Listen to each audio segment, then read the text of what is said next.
Y hemos estudiado hasta ahorita las 7 iglesias a las cuales el ángel, el primero y el último, como se identificó, como el que ha de venir nuevamente, como la estrella resplandeciente de la mañana, se ha identificado, ha visto en su supervisión. La primera cosa que podemos resaltar es que Jesús hace un establecimiento de esa autoridad como Dios en todas las áreas y en todas las dimensiones.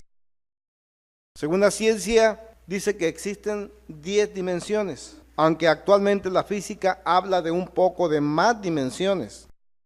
Y para nosotros, pues quizás hayamos escuchado únicamente la del cine, ¿no? En 3D, tercera dimensión, hasta ahí nos paramos nada más, pero existen. El desconocimiento de ellas no significa que no existan.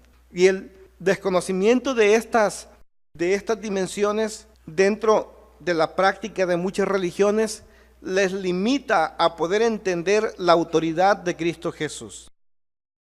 Es tan importante entender la supremacía de Cristo, porque por medio de ella es como Él va a hacer una selección final, no sin antes recordarnos que debemos cambiar lo que a su supervisión arroja que es anómala de la vida personal.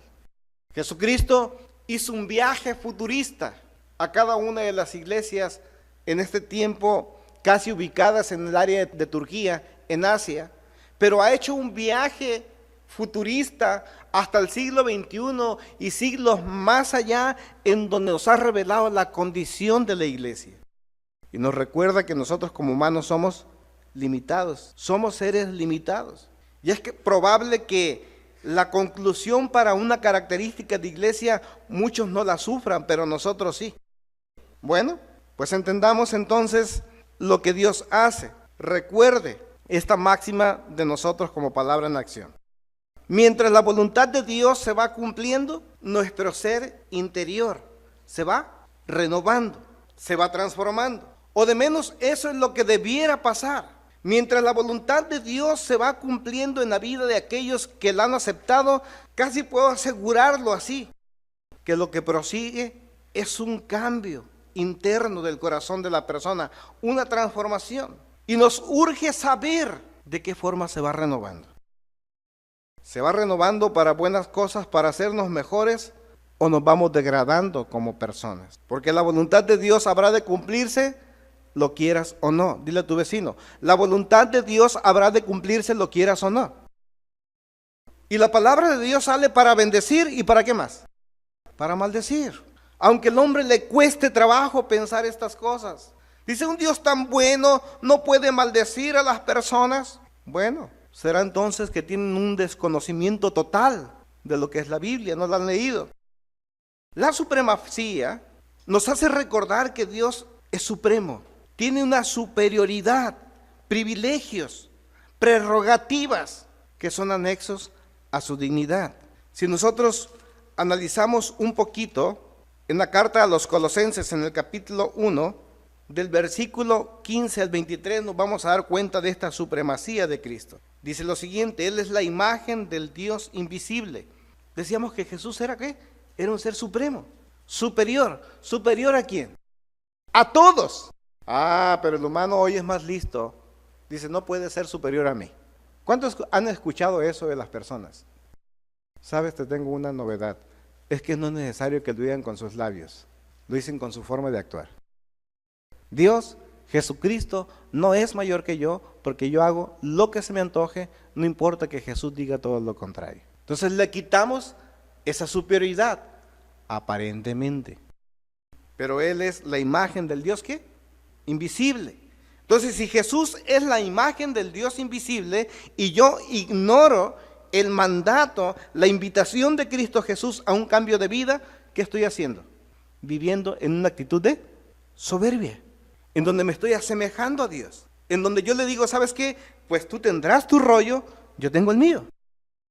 Él es el primogénito de toda la creación, porque por medio de Él fueron creadas algunas cosas, todas las cosas, en el cielo y en la tierra, visibles e invisibles. O sea, no me había dado cuenta que Dios me había creado a mí también, porque dice todas las cosas que están en la tierra.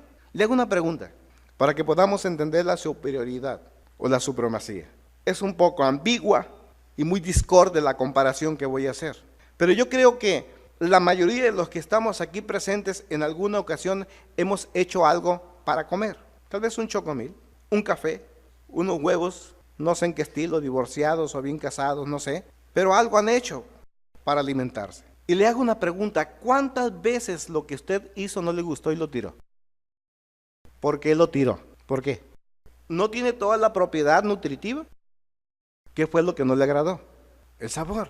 ¿Cree que el constructor, el hacedor de todas las cosas, no puede hacer con lo que Él ha hecho, al igual que nosotros, tirarlo a la basura? Te hago una pregunta, contéstame. ¿Crees que Jesús lo vaya a hacer en los últimos tiempos, sí o no? Lo va a hacer. Pero no creas que lo va a hacer para cuando te mueras. Lo va a hacer al final de la toma de tus decisiones. Cuando digas, voy contigo, adelante, tiene buen sabor. Y cuando digas, ¿sabes qué, Jesús? ¿Sabes qué, Dios? No me interesa, ándale pues, al bote. Si tienes un perro así, bueno, pues a los perrillos. Conmigo no. Por medio de Él fueron hechas todas las cosas, visibles e invisibles, sean tronos, poderes, principados o autoridades. Todo ha sido creado por medio de Él y para Él. Entonces, si todas las cosas son creadas por Él y para Él, Él determina, Él decide lo que va a hacer con todas las cosas existentes. ¿Estamos de acuerdo? ¿Sí o no? De menos eso es lo que dice mi Biblia. No sé si la tuya diga otra cosa. Él es anterior a todas las cosas, que por medio de Él forman un todo coherente. Él es la cabeza del cuerpo que es la iglesia. Es el principio, el primogénito de la resurrección, para ser en todo el primero. ¿Quién es la cabeza de la iglesia? Ay, qué bueno que descanse. Yo pensé que era yo. Yo pensé que era alguno de ustedes. Porque hay quienes están pensando que la cabeza es el superintendente de nuestra denominación. Qué bueno que no es eso.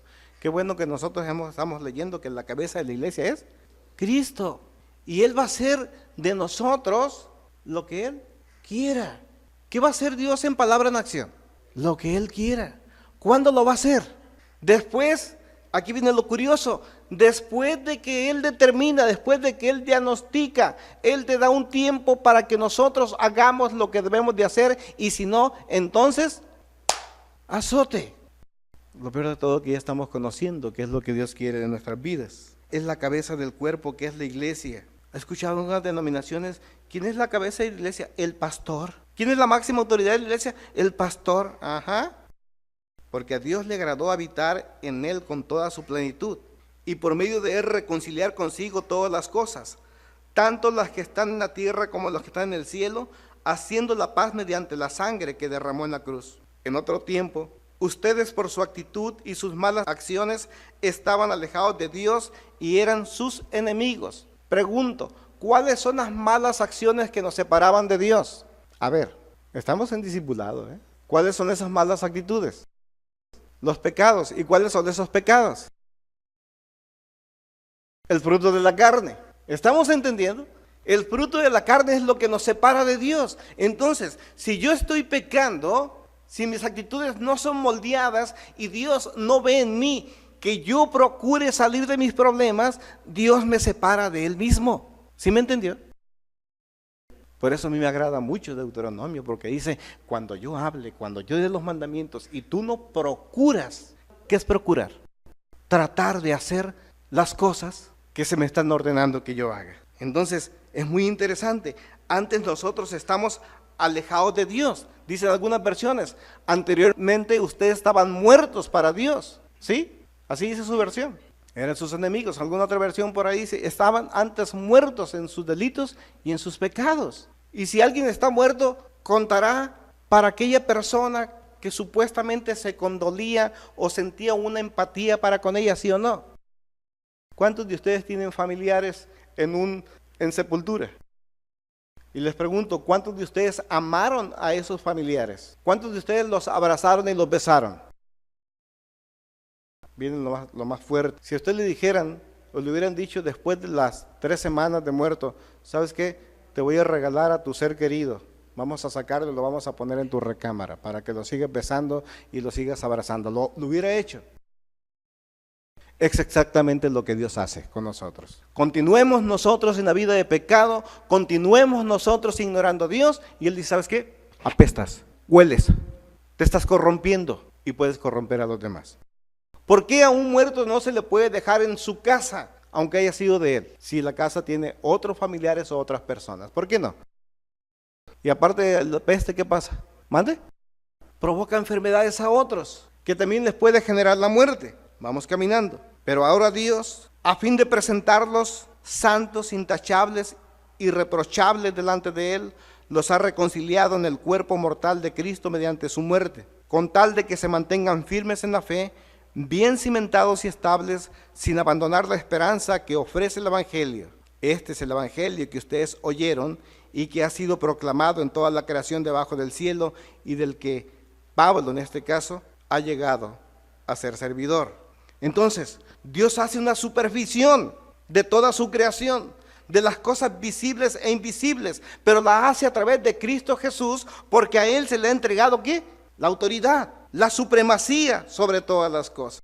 Y una vez que Cristo Jesús hace una supervisión, una revisión de las cosas que están sucediendo, lo hace de una manera exhaustiva. ¿Qué significa esto? Que agota todos los recursos para hacer entender al hombre que sus caminos son malos, son perversos, si es que lo son. Agota todos los recursos. Qué bueno que Dios es grande en misericordia y es grande en paciencia. Tiene una paciencia muy grande. Y esa grandeza de esta virtud, de esta paciencia, me alcanza a mí y te alcanza a ti. Pero esta virtud de paciencia también tiene un límite. ¿Se acuerdan? Jesús en un momento le dijo a la ciudad de Jerusalén, Jerusalén, Jerusalén, ¿cuántas veces yo quise juntarlos a todos ustedes, como la gallina junta a sus polluelos debajo de sus alas?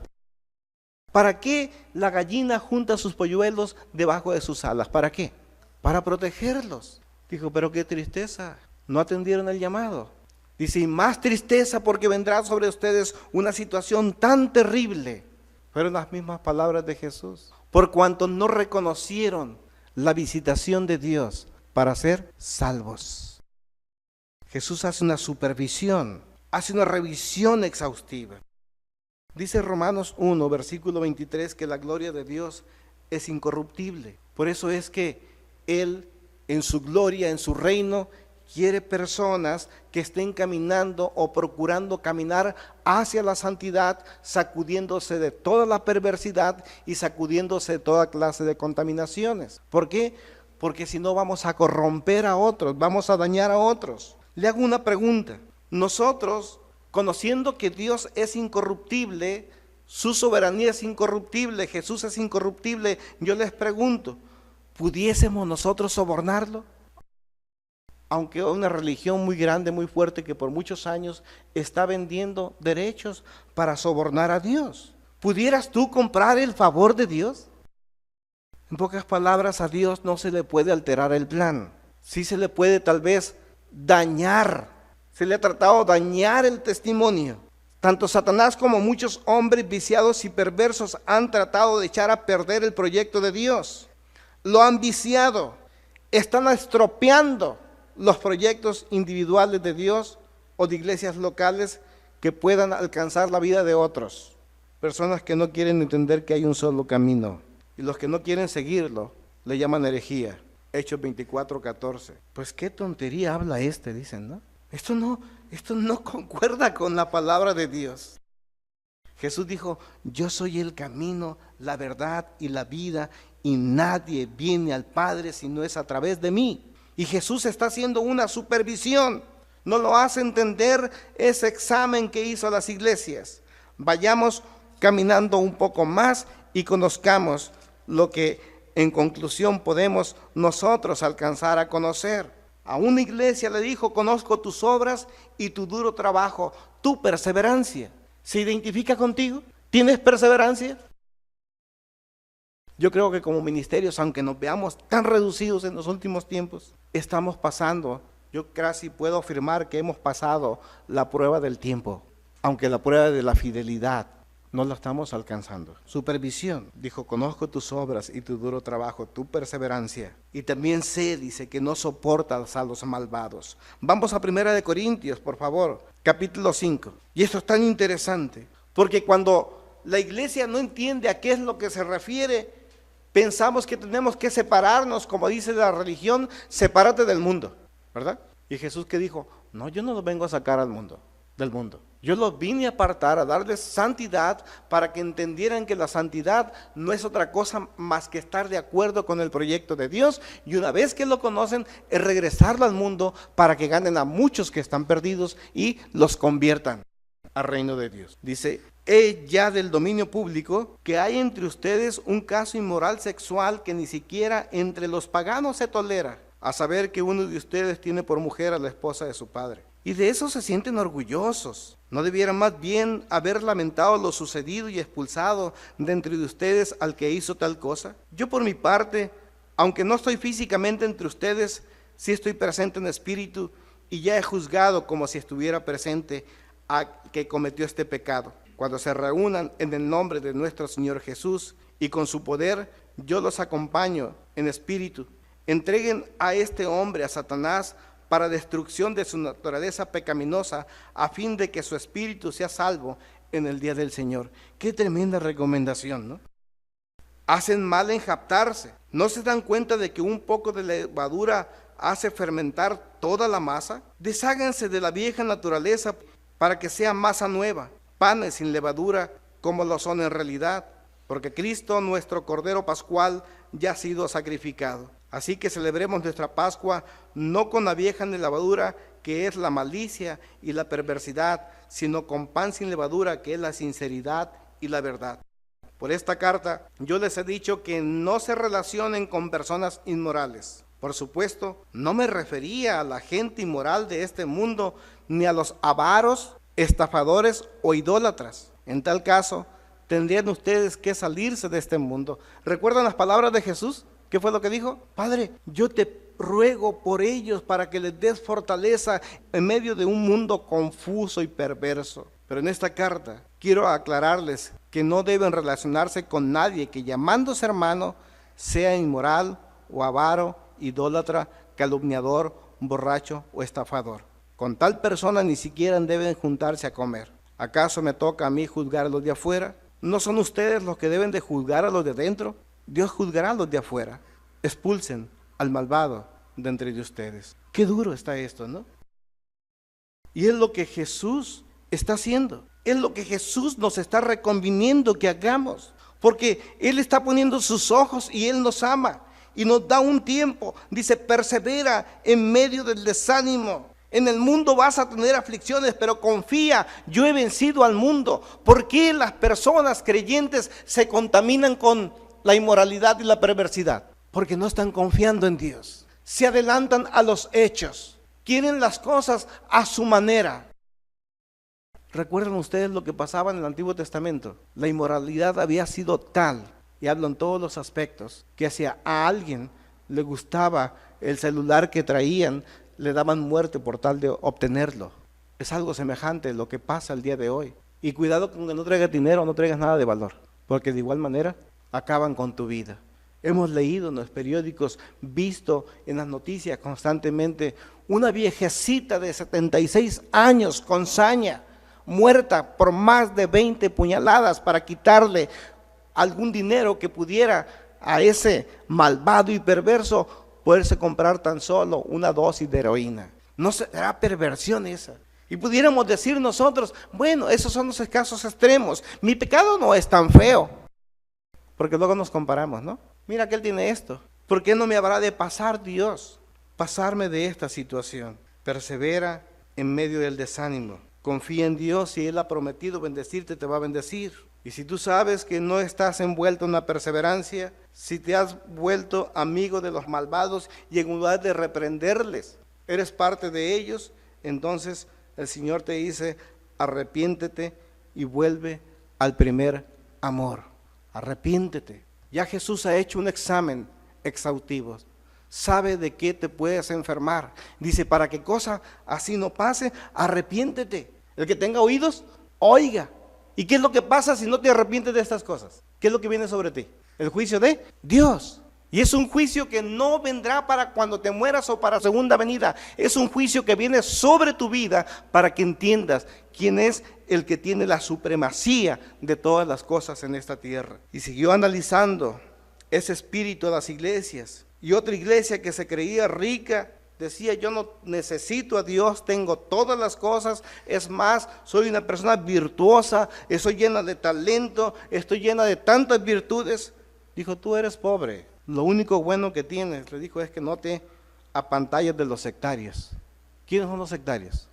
Dije: lo bueno que tienes nada más es que las religiones no te apantallan. Qué bueno por eso. Sigue fiel en ese aspecto. Yo conozco tu pobreza. Es más, piensas que no tienes nada, pero me tienes a mí. Eres rico porque me tienes a mí. Sigue fiel. Y el Espíritu sigue caminando todavía, analizando. Dijo: ustedes como iglesia tienen las prácticas herejes que yo no puedo aceptar. La doctrina de los nicolaitas. ¿Recuerda cuál era la doctrina de los nicolaitas? Ya se les pasó. Aquellos que tienen jerarquías. Aquellos que ponen mucho énfasis en las jerarquías eclesiásticas. Cuando no se dan cuenta, le decía a una persona el día de ayer en la noche, no se dan cuenta que si vinieron ya a formar parte de un liderazgo, son maestros, son pastores, no es para que alcancen un lugar jerárquico de mayor altura que los demás. Ahora se hacen inferiores porque se hacen servidores de las personas. Qué gran problema, ¿no?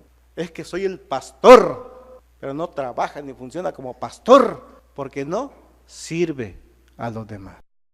Jesús dijo: el que quiera ser grande, empiece, ¿por qué? Por servir. ¿Y dónde va a servir? ¿Qué necesidades hay? Y me sigue diciendo esta persona: Felipe, pero eso es muy iluso. Bueno, entonces el iluso es Dios, no yo, porque Jesús así lo estableció.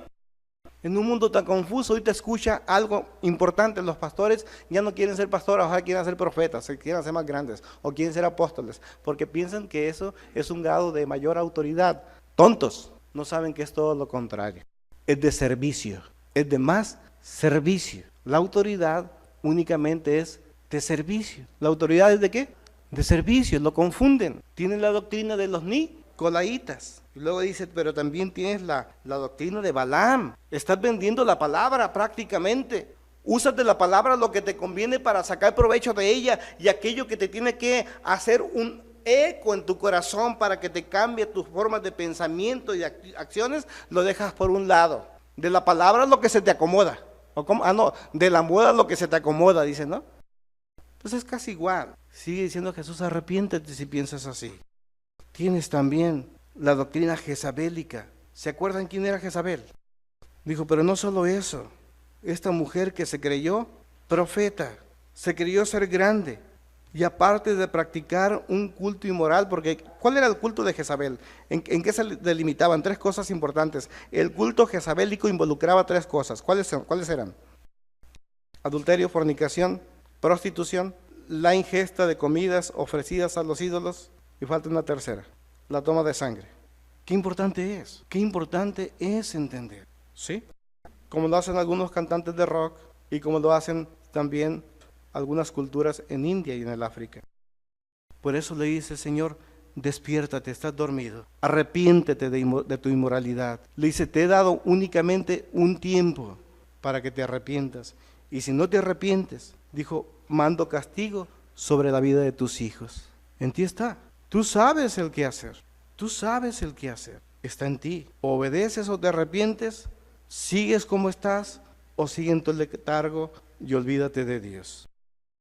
Ese espíritu siguió caminando de una manera muy fuerte. Dijo: he abierto una puerta muy grande que nadie puede cerrar. Una puerta que yo he abierto para que tú salgas y seas bendecido y seas de bendición a las naciones. No te detengas, no te cierres pensando que nadie te quiere, que nadie te escucha y que Él no te respalda. La puerta la ha abierto Dios. Bien es cierto que te has gastado, que te has dado, que te estás minimizando, que tus fuerzas se están gastando y que aparentemente no hay resultados. Pero confía, dice, continúa, sé perseverante y sé constante, y yo te daré la corona de vida. Decídete, le dijo a la última iglesia. No seas ni frío ni caliente, ¿no? No seas tibio. Dijo, ojalá seas frío o seas caliente, ¿sí? Decídete para poder saber de qué lado es. Hace días les comentaba una plática que es muy interesante y de mucho beneficio reconocer a nuestros enemigos, ¿o no es cierto? Hasta Jesús dijo, da gracias por tus enemigos. ¿Por qué crees? Porque ya sabes quién te puede pagar mal. Es tu enemigo, dale gracias a tus enemigos, ¿sí? Dale gracias. Qué importante que aquel diciendo ese amigo te traicione. Dice, decídete, porque tú crees que eres rico y que estás vestido con las mejores cosas en la tierra, pero eres una persona pobre y desnuda, no tienes visión. Dijo, límpiate los ojos, compra colirio, límpiate para que puedas tener una visión futurista, sé fervoroso, arrepiéntete. Por último le dice, no me ignores. El que tenga oídos, que siga escuchando, que oiga, y el que no los tenga, que los cierre. Esa fue la visión que Jesús tuvo de la iglesia. Y después de esto, dice el capítulo 4, miré y allí en el cielo había una puerta abierta y la voz que me había hablado antes con sonidos como de trompeta me dijo, sube acá, voy a mostrarte lo que tiene que suceder después de esto. Al instante vino sobre mí el Espíritu y vi un trono en el cielo y a alguien sentado en el trono. El que estaba sentado tenía un aspecto semejante a una piedra de jaspe y de cornalina. Alrededor del trono había un arco iris que se asemejaba a una esmeralda. Rodeaba el trono otros 24 tronos en los que estaban sentados 24 ancianos vestidos de blanco y con una corona de oro en la cabeza. Del trono salían relámpagos, estruendos y truenos. Delante del trono ardían 7 antorchas de fuego, que son los 7 espíritus de Dios, y había algo parecido a un mar de vidrio, como mar de cristal transparente. En el centro, alrededor del trono, había 4 seres vivientes cubiertos de ojos por delante y por detrás. ¿De qué nos habla esto? De la gran sabiduría de Dios. Y si te vas dando cuenta, dice, ellos podían ver el futuro porque era un futuro que ya estaba revelados para ellos, sabían por qué le daban gloria y honra al Dios y creador de todas las cosas. Y por si faltara poco, el gran trono del gran Señor está resguardado por grandes personajes en esta tierra. El mismo Apocalipsis te dice que esos 24 tronos, 12 los llenan, dicen algunos, los 12 discípulos, y los otros 12 son resguardados, dice, por cada uno de los patriarcas o jerarcas de cada una de las tribus de Israel. ¿Qué mayor testimonio? Usted ha ido a algunos festivales o alguna clase de graduación. ¿Quiénes llenan el presidium? Las autoridades civiles. O sea, qué tan importante que Dios tiene un reflejo de su majestad en todo su esplendor, no únicamente en lo espiritual, sino también en lo material, no únicamente de los seres angelicales, sino también de las personas que estuvieron aquí en la tierra, los que le han representado bien. El primero de los seres era semejante a un león, o sea, representación del espíritu de los animales con más fuerte dentro del reino animal, el león. El segundo, un toro doméstico, el más fuerte dentro de los animales, ¿qué? Domesticados. El tercero tenía un rostro como de hombre. ¿Por qué razón? Porque es la supremacía del hombre sobre toda la creación de Dios. Y el cuarto, dijera semejante al águila, porque de los animales alados, el águila también es el supremo. ¿Qué es lo que le falta a Dios para alcanzar la supremacía o para que la misma creación no reconozca quién es? Por eso dice, santo, santo, Él es el Dios todopoderoso, el que era y que es y que ha de venir.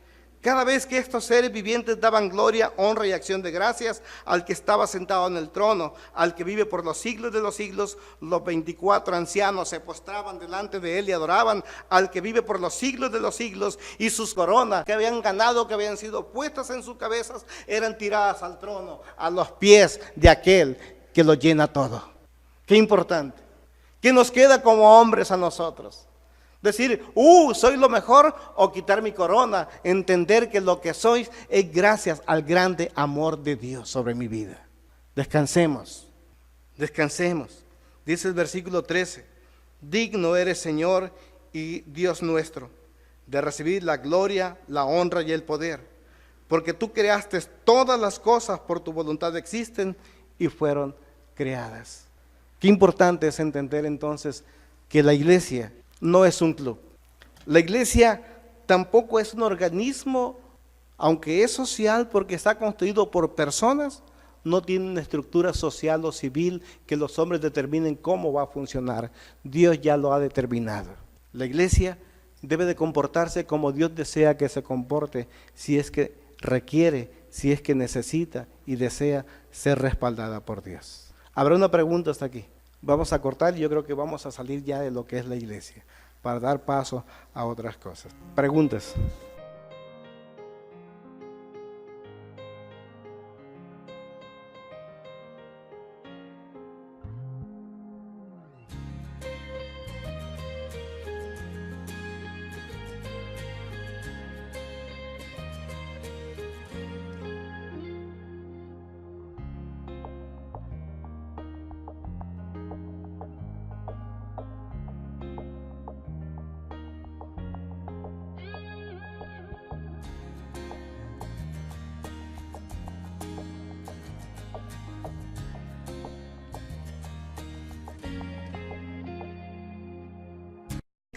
Decía, yo no necesito a Dios, tengo todas las cosas, es más, soy una persona virtuosa, estoy llena de talento, estoy llena de tantas virtudes. Dijo, tú eres pobre, lo único bueno que tienes, le dijo, es que no te apantalles de los sectarios. ¿Quiénes son los sectarios?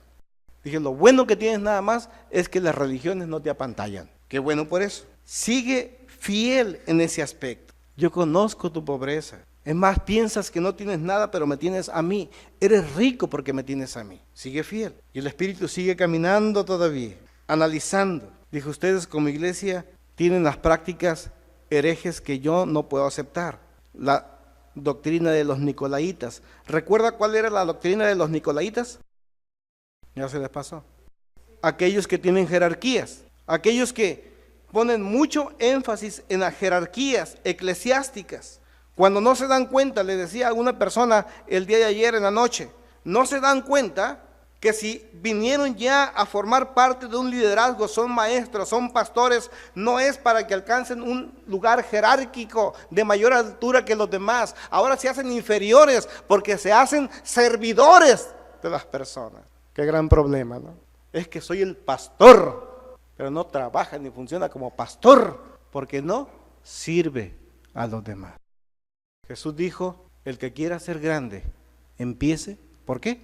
Por servir. ¿Y dónde va a servir? ¿Qué necesidades hay? Y me sigue diciendo esta persona, Felipe, pero eso es muy iluso. Bueno, entonces el iluso es Dios, no yo, porque Jesús así lo estableció. En un mundo tan confuso, hoy te escucha algo importante, los pastores ya no quieren ser pastores, ojalá quieren ser profetas, quieren ser más grandes, o quieren ser apóstoles, porque piensan que eso es un grado de mayor autoridad. Tontos. No saben que es todo lo contrario. Es de servicio, es de más servicio. La autoridad únicamente es de servicio. ¿La autoridad es de qué?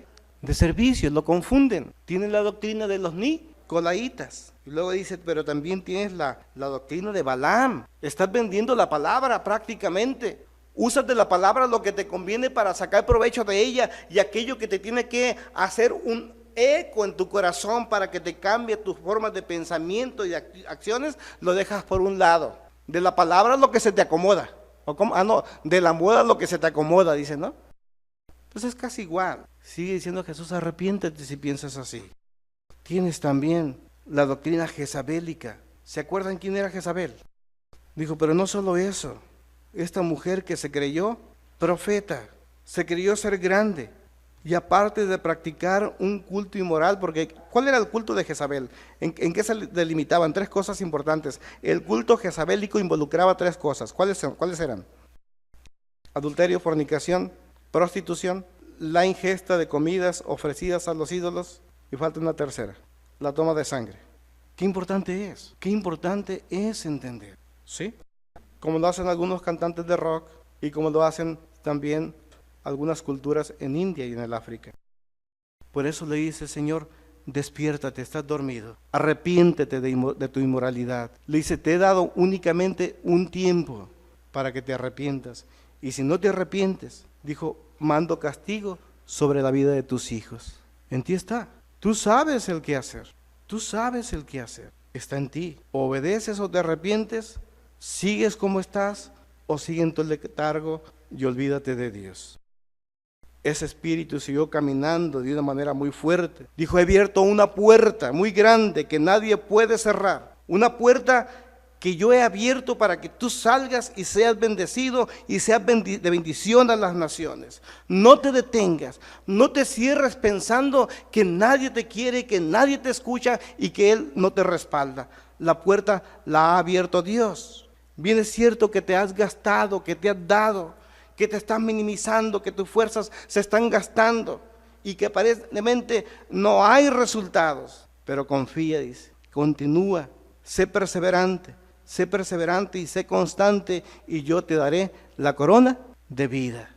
Decídete, le dijo a la última iglesia. No seas ni frío ni caliente, ¿no? No seas tibio. Dijo, ojalá seas frío o seas caliente, ¿sí? Decídete para poder saber de qué lado es. Hace días les comentaba una plática que es muy interesante y de mucho beneficio reconocer a nuestros enemigos, ¿o no es cierto? Hasta Jesús dijo, da gracias por tus enemigos. ¿Por qué crees? Porque ya sabes quién te puede pagar mal. Es tu enemigo, dale gracias a tus enemigos, ¿sí? Dale gracias. Qué importante que aquel diciendo ese amigo te traicione.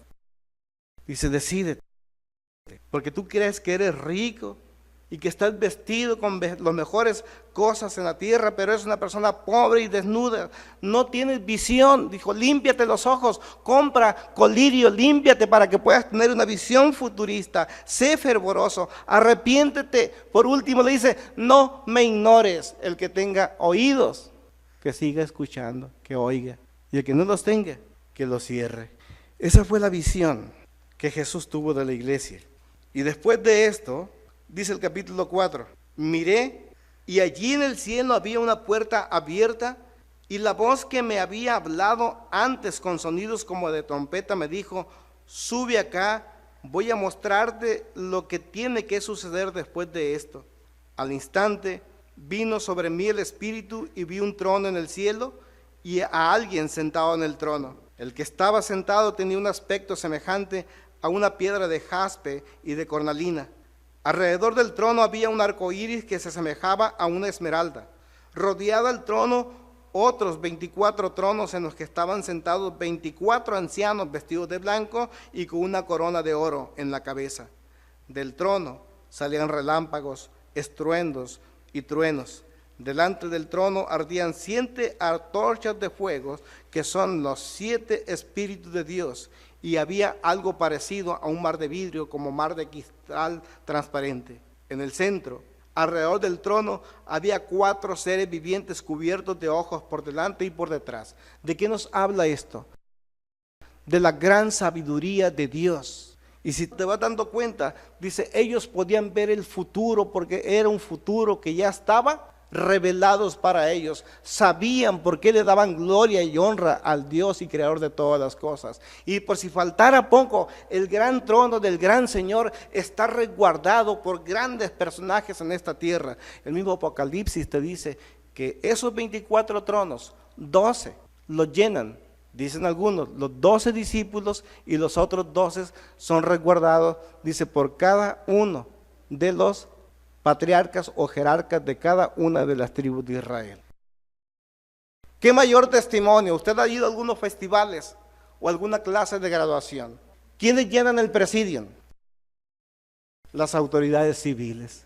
O sea, qué tan importante que Dios tiene un reflejo de su majestad en todo su esplendor, no únicamente en lo espiritual, sino también en lo material, no únicamente de los seres angelicales, sino también de las personas que estuvieron aquí en la tierra, los que le han representado bien.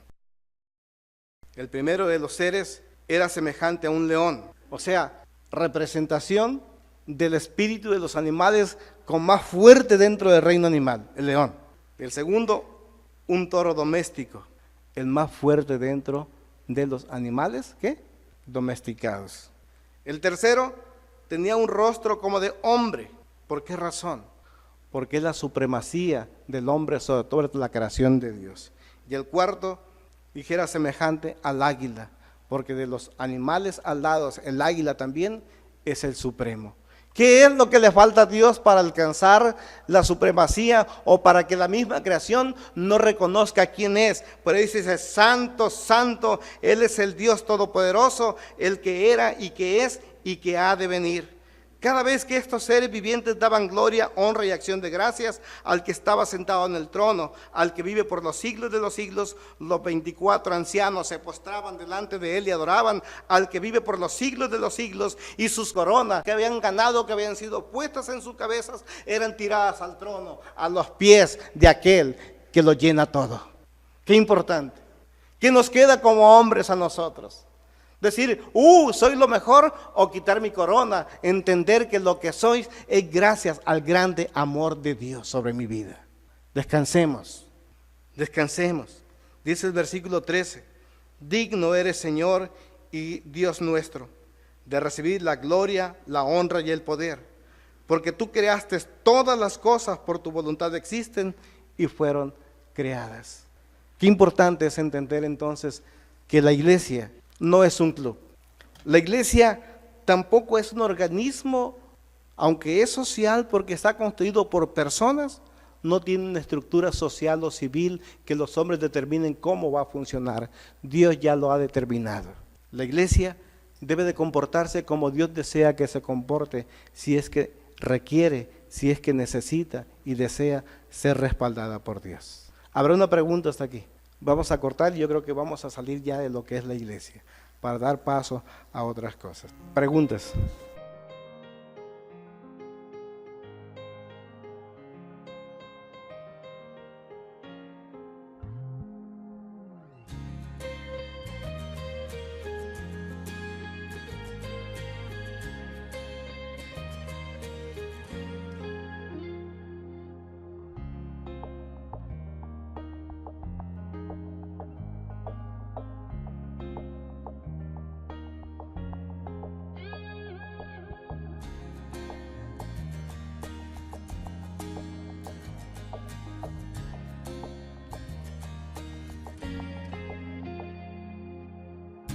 Y creador de todas las cosas. Y por si faltara poco, el gran trono del gran Señor está resguardado por grandes personajes en esta tierra. El mismo Apocalipsis te dice que esos 24 tronos, 12 los llenan, dicen algunos, los 12 discípulos, y los otros 12 son resguardados, dice, por cada uno de los patriarcas o jerarcas de cada una de las tribus de Israel. ¿Qué mayor testimonio? ¿Usted ha ido a algunos festivales o alguna clase de graduación? ¿Quiénes llenan el presidium? Las autoridades civiles. O sea, qué tan importante que Dios tiene un reflejo de su majestad en todo su esplendor, no únicamente en lo espiritual, sino también en lo material, no únicamente de los seres angelicales, sino también de las personas que estuvieron aquí en la tierra, los que le han representado bien. El primero de los seres era semejante a un león, o sea, representación del espíritu de los animales con más fuerte dentro del reino animal, el león. El segundo, un toro doméstico, el más fuerte dentro de los animales, ¿qué? Domesticados. El tercero tenía un rostro como de hombre. ¿Por qué razón? Porque es la supremacía del hombre sobre toda la creación de Dios. Y el cuarto, dijera semejante al águila, porque de los animales alados, el águila también es el supremo. ¿Qué es lo que le falta a Dios para alcanzar la supremacía o para que la misma creación no reconozca quién es? Por ahí dice, santo, santo, Él es el Dios todopoderoso, el que era y que es y que ha de venir. Cada vez que estos seres vivientes daban gloria, honra y acción de gracias al que estaba sentado en el trono, al que vive por los siglos de los siglos, los 24 ancianos se postraban delante de él y adoraban al que vive por los siglos de los siglos, y sus coronas que habían ganado, que habían sido puestas en sus cabezas, eran tiradas al trono, a los pies de aquel que lo llena todo. Qué importante. ¿Qué nos queda como hombres a nosotros? Decir, soy lo mejor, o quitar mi corona, entender que lo que soy es gracias al grande amor de Dios sobre mi vida. Descansemos, descansemos. Dice el versículo 13, digno eres, Señor y Dios nuestro, de recibir la gloria, la honra y el poder, porque tú creaste todas las cosas, por tu voluntad existen y fueron creadas. Qué importante es entender entonces que la iglesia no es un club. La iglesia tampoco es un organismo, aunque es social porque está constituido por personas, no tiene una estructura social o civil que los hombres determinen cómo va a funcionar. Dios ya lo ha determinado.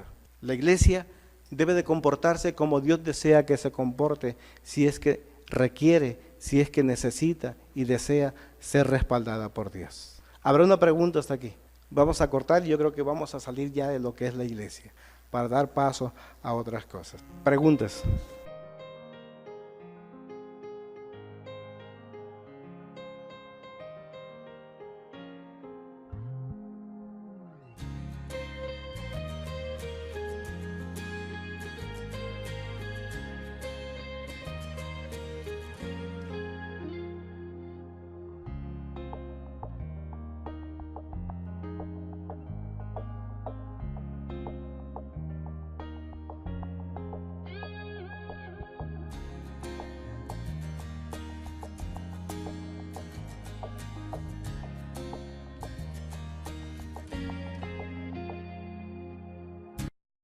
La honra y el poder, porque tú creaste todas las cosas, por tu voluntad existen y fueron creadas.